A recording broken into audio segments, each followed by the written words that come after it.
Hello students, welcome to my YouTube channel Bunyad Urdu.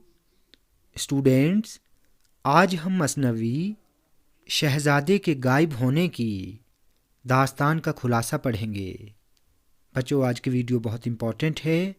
आप please इस video को आखिर तक देखें। तो चलिए स्टार्ट करते हैं। दास्तान शहज़ादे के गायब होने की मसनवी सहरुल बयान से माखूज़ है। ये मसनवी मीर हसन की लिखी हुई एक मशहूर मसनवी है। इस मसनवी में मीर हसन ने शहज़ादा बेनज़ीर और शहज़ादी बद्र मुनीर के इश्क के किस्से को बड़े दिलचस्प और पुरअसर अंदाज में बयान किया है। मसनवी का किस्सा यहाँ से शुरू होता है कि किसी शहर में मलिक शाह नाम का एक बादशाह रहता था। उस बादशाह को खुदा ने हर तरह की नेमतों से नवाजा था। दुनिया की हर खुशी उसे हासिल थी, मगर औलाद की कमी थी। इसलिए वो मायूस और परेशान रहता था। एक दिन बादशाह ने वज़ीरों को बुलाया और कहा कि बिना औलाद के इस माल और दौलत का मैं क्या करूं? इसलिए मैं ये ताज व तख्त छोड़कर गोशा नशीनी इख्तियार कर रहा हूं। गोशा नशीनी का मतलब होता है तन्हाई में रहना। वज़ीरों ने जवाब दिया कि खुदा की रहमत से नाउमीद नहीं होना चाहिए। उन्होंने नुजूमियों और ज्योतिषियों को बुलाया और बादशाह का मुकद्दर देखने को कहा। सब ने अपनी अपनी किताबें देखकर कहा कि बादशाह के घर एक चांद सा खूबसूरत बेटा होगा, मगर 12 साल की उम्र तक उसकी जान को खतरा रहेगा। उस पर एक परी आशिक होगी, इसलिए 12 साल तक वो महल की छत पर न जाए। 12 साल गुजर जाने के बाद उसकी ज़िंदगी में खुशी ही खुशी होगी।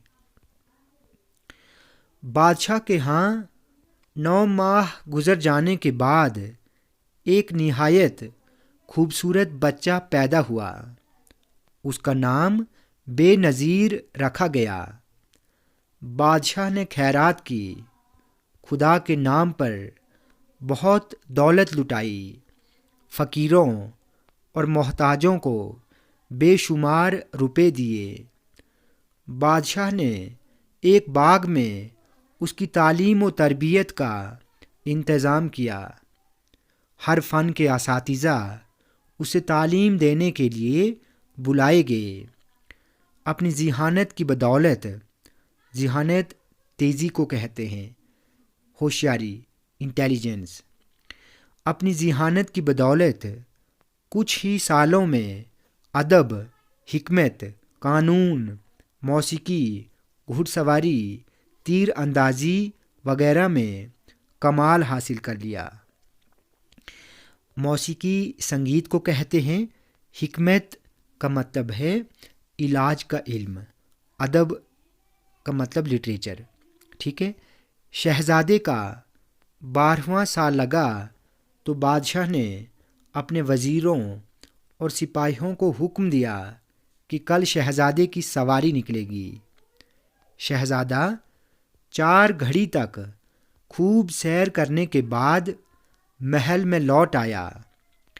महल में खूब जश्न मनाया गया। रक़्स व सुरूर की महफ़िल सजाई गई, नाच गाने की। 14वीं की रात थी, यानी फुल मून नाइट। चांदनी रात में शहज़ादे का दिल मचल गया। खवासों ने बादशाह को इतला दी कि शहज़ादा चांदनी रात में पलंग लगाकर कोठे पर सोना चाहता है। बादशाह ने पहरेदारों, खवासों اور کنیزوں کو حکم دیا کہ کوئی بات نہیں، خطرے کی گھڑی ٹل گئی ہے، مگر ہوشیار رہنا۔ خواصوں اور کنیزوں کا مطلب ہے خدمت گار، ٹھیک ہے، خدمت کرنے والی لڑکیاں۔ شہزادے کے لیے سونے کا جڑاؤ پلنگ بچھایا گیا، مخملی چادریں بچھائی گئیں۔ شہزادہ پلنگ پر جاتے ہی سو گیا۔ ٹھنڈی ٹھنڈی ہوائیں چلنے لگیں تو ایک ایک کر کے سبھی پہرے دار سو گئے۔ بدقسمتی سے وہ 12ویں سال کی آخری رات تھی۔ اتفاقاً ادھر سے ماہ رخ نام کی ایک پری کا گزر ہوا۔ اس کی نظر شہزادے پر پڑی تو شہزادے کا خوبصورت چاند سا بدن دیکھ کر اس پر عاشق ہو گئی۔ پری پلنگ سمیت شہزادے کو اڑا کر پریستان لے گئی۔ پریستان پریوں کا دیس۔ ادھر ایک کنیز کی آنکھ کھلی تو دیکھا کہ شہزادہ پلنگ پر موجود نہ تھا۔ شور و گل ہوا، کنیزیں حیران و پریشان ہو گئیں۔ کوئی رونے لگی تو کوئی غم میں اپنا جی کھونے لگی۔ کوئی دانتوں میں انگلیاں دبائے تھی تو کوئی کہتی تھی کہ اب یہ گھر برباد ہو گیا۔ آخر کار یہ خبر بادشاہ کو سنائی۔ بادشاہ یہ خبر سنتے ہی بے ہوش ہو گیا۔ ماں کلیجہ پکڑ کر رہ گئی۔ صبح ہوتے ہی شہزادے کے گم ہونے کی یہ خبر سارے شہر میں پھیل گئی۔